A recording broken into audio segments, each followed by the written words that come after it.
Hello friends, నమస్కారం అండి. Welcome to information Telugu channel. EPFO నిన్న మనకు ఒక కొత్త సర్క్యులర్ అయితే జారీ చేసింది.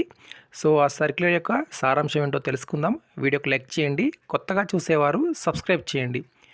గతంలో ఈపీఎఫ్ఓ మనకి ఏం చెప్పిందంటే, మీకు ఎయిర్టెల్ పేమెంట్ బ్యాంక్స్ కానీ, పేటిఎం పేమెంట్స్ బ్యాంక్స్ కానీ ఇలా ఉన్నట్లయితే ఈ అకౌంట్ని కూడా మీరు ఈపీఎఫ్ అకౌంట్ లింక్ చేసుకోండి.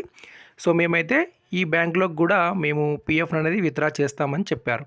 సో ప్రస్తుతం ఏంటంటే పేటిఎం అనేది ఆర్బీఐ గైడ్లైన్స్ పాటించడం లేదని సో ఈపీఎఫ్ఓ మనకు సర్క్యులర్ జారీ చేసింది. మీ యొక్క పీఎఫ్ అకౌంట్కి ఎయిర్టెల్ పేమెంట్ బ్యాంక్స్ లేదంటే పేటిఎం పేమెంట్ బ్యాంక్స్ లేదా గ్రామీణ బ్యాంక్స్ కూడా మీకైతే ఉండొద్దు. స్పెషల్గా పేటిఎం బ్యాంక్స్ అయితే ప్రస్తుతం మీరు ఈ అకౌంట్ని తొలగించుకోండి.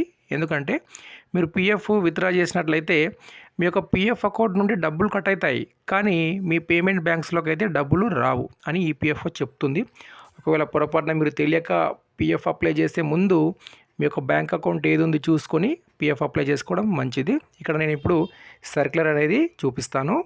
సో ఇదండి ఈపీఎఫ్ఓ మనకు నిన్న 8 ఫిబ్రవరి రోజు సర్క్యులర్ జారీ చేసింది.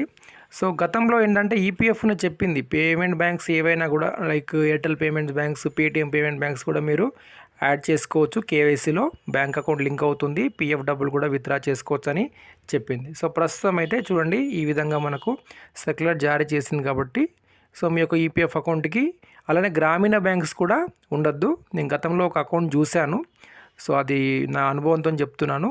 వాళ్ళకు ఇప్పటి వరకు కూడా ఇంకా డబ్బులు రాలేదు. సుమారుగా 6-7 మంత్స్ అయితే కంప్లీట్ అయ్యింది, అయినా కూడా ఇంకా డబ్బులు రాలేదు.